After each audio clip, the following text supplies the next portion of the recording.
Dans cette vidéo, je vais vous présenter en détail quel est le meilleur ETC OR selon moi. Donc, on va aller sur la plateforme Just ETF. Donc, Just ETF, c'est un comparateur d'ETF. Là, on va regarder un ETC. Pour bien expliquer la nuance entre ETF et ETC, ces deux actifs appartiennent à la famille des ETP, donc Exchange Traded Products. Et dans les ETP, on en a trois. On a ETF, ETC, ETN. ETF, c'est pour les fonds, donc Exchange Traded Fund. ETF, dedans, on peut avoir des actions, des obligations, du monétaire, de l'immobilier. On peut aussi avoir des matières premières, mais sous forme d'indices. On aura différentes matières premières. On aura aussi des ETN quand on veut suivre des indices très particuliers, comme par exemple des cryptos avec le Bitcoin ou d'autres cryptoactifs, sur lesquels on va avoir des ETN. Et enfin, les ETC, donc c'est Exchange Traded Commodity, on va suivre une matière première. Donc là, c'est ça qui va nous intéresser avec la matière première de l'or. Donc qu'est-ce qu'on va faire? Toujours donc, Just ETF, sélecteur d'ETF, je vous mettrai le lien en description. Donc on se retrouve ici sur Just ETF et on va faire dans toutes les classes d'actifs métaux précieux, comme c'est de l'or, et choix de l'indice, j'en ai différents, gold, etc. Je vais rien taper et je vais en avoir 49. Et je vais après filtrer sur de l'or. Donc soit ça s'appelle or ou gold, en général c'est plutôt en anglais, donc ça va être gold. Je regarde s'il n'y a pas marqué or. Tac, tac, tac. Non, tout est mis en anglais. Donc ce que je vais faire ici, je vais taper gold, ça va me filtrer tous les ETC du coup, qui sont liés à l'or. Donc maintenant, je vois que j'en ai quand même pas mal, j'en ai 26. Je vais encore refiltrer. On a vu que c'était des ETC uniquement. Le champ, je ne vais pas trop m'intéresser. Les émetteurs non plus. La réplication, je regarderai à la fin. Donc on voit qu'il y a quand même pas mal de choses. Ce qui va m'intéresser, ça va être premièrement la taille. Je veux qu'il y ait au minimum 100 millions d'euros sous gestion. Ça, donc je ne vais pas considérer. Pourquoi je veux au minimum 100 millions? Parce que l'émetteur, donc Invesco, iShares, Xtrackers, etc., il doit faire de l'argent. Comment il fait de l'argent? Taille du fonds fois les frais, c'est ça, ses revenus. Et ensuite, il a des coûts. Si ses coûts sont supérieurs à ses revenus, c'est pas rentable pour lui, donc ça sert pas à grand chose. Voilà. Ensuite, donc je veux ça le plus élevé possible et les frais les plus faibles. Donc, tac, tac, tac. Là, je vois que je suis à 0,35, 0,25. Là, j'ai un 0,12. Mais que c'est hedgé contre le change. Après, qu'est-ce que je peux avoir d'autre? Lui, 0,12. Tac, tac, tac. 0,12. Là, je suis hedgé contre le pound. Là, je suis à 0,11, donc il peut être intéressant. Et là, les gros que j'ai, iShares, Invesco, Amundi.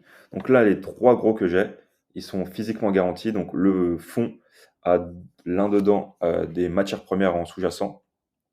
Et donc j'ai iShares, Invesco, Amundi. Pour moi, c'est les trois gros sur lesquels j'irai. Après, ça dépendra de votre compte titre. Il y en a sur lesquels vous n'aurez pas le Invesco, il y en a vous n'aurez pas le iShares, il y en a vous n'aurez pas l'Amundi. En général, vous aurez plutôt l'Amundi. Mais là, pour moi, ces trois ETC sont quasiment pareils.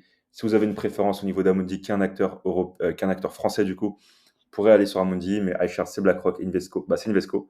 Mais par exemple, pour Amundi, ce que je vais regarder, donc là, j'ai le prix unitaire. En général, on peut faire des fractions d'ETC, donc ce ne sera pas un gros problème. Après, tous les brokers ne proposent pas ça forcément. Donc bref, donc vous aurez le Amundi, 0,12% de frais, capitalisant, physique, qui est quand même assez costaud. Donc le prix au comptant dollar en dollars américains. Vous pouvez vous hedger en euros si besoin, mais il n'y en aura pas beaucoup. Et tac, monnaie du fonds en dollars. Et voilà, vous aurez la volatilité et la performance sur différentes périodes. Et donc, si vous voulez vous hedger, donc il y aura ces ETF. Ce qui est bizarre, c'est qu'il met que Amundi est hedgé. Mais je pense que c'est une erreur de Just ETF parce que quand je regarde ici, il est non couvert. Donc, je pense que c'est une erreur de leur part. Un autre ETF que je peux regarder, lui, il sera hedgé. On aura des frais hyper élevés, 0,59. On peut avoir lui qui est intéressant avec des frais assez faibles. Donc, lui, normalement, il est hedgé, ouais, couvert. Et son nom l'indique. Daily Hedged. Voilà, pas mal d'informations. Pareil, là on a un résumé. On peut aussi aller sur tac, tac, tac. Donc si par exemple je vais reprendre l'ETF d'avant qui était non hedgé. Donc pour moi, si on veut un ETF hedgé, ce serait plutôt un ETC, pardon, hedgé sera plutôt lui, le Wisdom Tree. Et si on veut un ETF non hedgé, ce serait plutôt un des trois. Donc Amundi, Invesco ou iShares. Il n'y a pas un qui est mieux que l'autre. On voit la qualité de la tracking différence, elle doit être assez bonne parce que la performance sur un an, c'est quasiment les mêmes.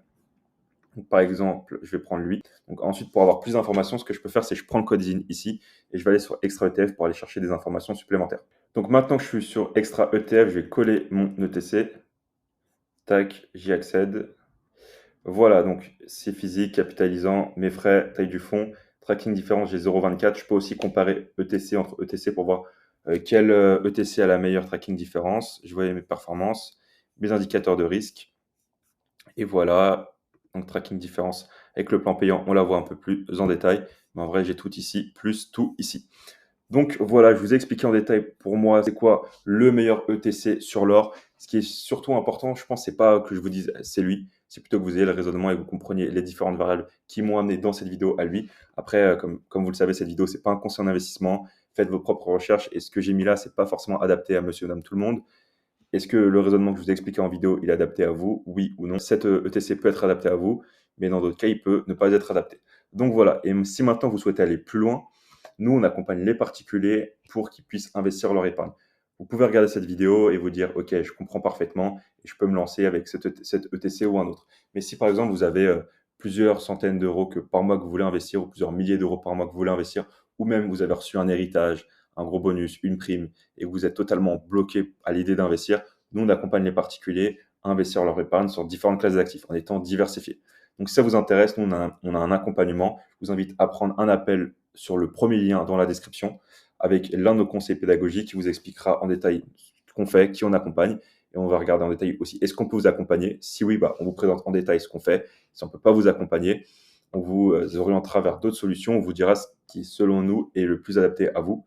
Voilà. Et aussi, si vous souhaitez aller plus loin et que vous voulez vous former par vous-même, je vous mettrai en description notre liste des meilleurs ETF et meilleurs ETC. Comme ça, vous pourrez regarder aussi votre côté.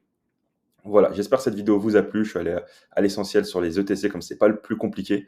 Pour choisir un ETC, ce qui est surtout compliqué, je trouve, c'est quand on a pas mal d'argent, c'est comment on fait un plan d'investissement en ayant différentes classes d'actifs, comment on les choisit, sur quelle plateforme, etc. Une fois qu'on est au clair sur ça, qu'on a notre plan, c'est assez simple de choisir les actifs. Mais pour moi, le plus dur, c'est faire le plan, choisir les plateformes, minimiser les frais, etc., etc. C'est vraiment de manière patrimoniale, comment on va diversifier avec différentes actifs, différentes classes d'actifs. Donc voilà, j'espère que cette vidéo vous a plu. Si c'est le cas, je vous invite à la liker et à vous abonner.